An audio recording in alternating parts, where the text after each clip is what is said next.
আছে পুনৰবাৰ স্বাগতম জনাইছোঁ উৰিষ্যাছ ব্লগৰ অন্য এক ভিডিঅ'লৈ। আজি আপোনালোকৰ মাজলৈ লৈ আহিছোঁ অতি কম সময়ৰ ভিতৰতে আৰু কেনেদৰেনো পটেটো স্মাইলি বনাব পাৰি তাৰে এটি ভিডিঅ'। ব'লকচোন আজি ভিডিঅ'টো আৰম্ভ কৰোঁ। ৰেচিপিটো বনাবৰ কাৰণে মই ইয়াতে 5টা আলু ব্যৱহাৰ কৰিছোঁ। এইকেইটা ভালদৰে ধুলোঁ। এতিয়া মই এইকেইটা বইল কৰি ল'ম। আলুকেইটা ভালদৰে বইল হ'বলৈ এতিয়া মই গেছত উঠুৱাই দিছোঁ। আলু বইল হৈ গ'ল। এতিয়া মই ইয়াৰ বাকলিকেইটা গুচাই লওঁ। আলুকেইটা মই এতিয়া পিহনাখনেৰে পিহি ল'ম। হাতেৰে আলু পিটিকিলে যিহেতু গোটা গোটা হৈ যায়, সেইবাবে মই পিহনাখনেৰে পিহি লৈছোঁ।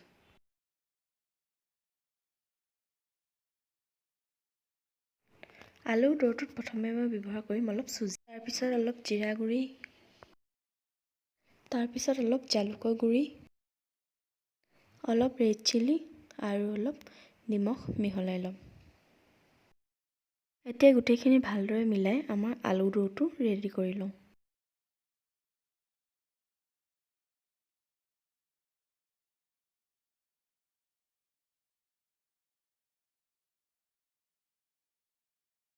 ফাইনেলি আমাৰ দৌৰটো ৰেডি হৈ গ'ল। আমি দৌৰটো বেছি টানো কৰিব নালাগে আৰু বেছি ঢিলাও কৰিব নালাগে। বেলনাখনত তেল লগাই আলু লাডু এটা লৈ অলপ অলপকৈ হেঁচি হেঁচি দিছোঁ ৰুটি বেলাৰ দৰে। আপোনালোকে পলিথিনো ব্যৱহাৰ কৰিব পাৰে বেলনাৰ সলনি।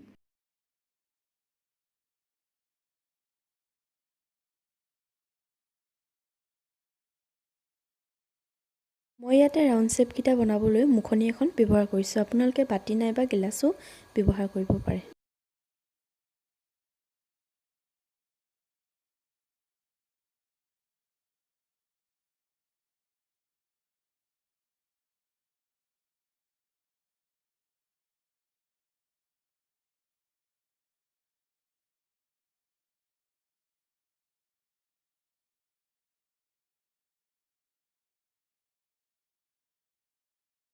ইয়াতে স্মাইল শ্বেপ দিবৰ কাৰণে এডাল ষ্ট্ৰ' ব্যৱহাৰ কৰিছোঁ আৰু এখন চামুচ ব্যৱহাৰ কৰিছোঁ। আপোনালোকে ষ্ট্ৰ' সলনি টুথপিকো ব্যৱহাৰ কৰিব পাৰে।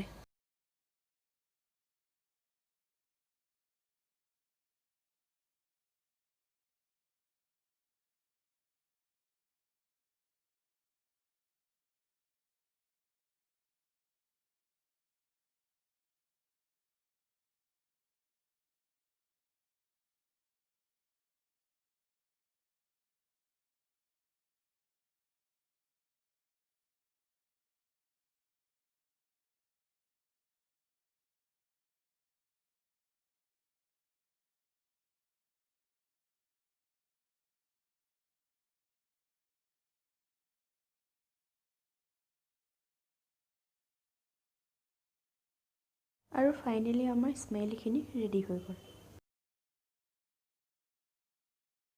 মই ইয়াতে এতিয়া এটা এটাকৈ স্মাইলি ফ্ৰাই কৰি ল'ম।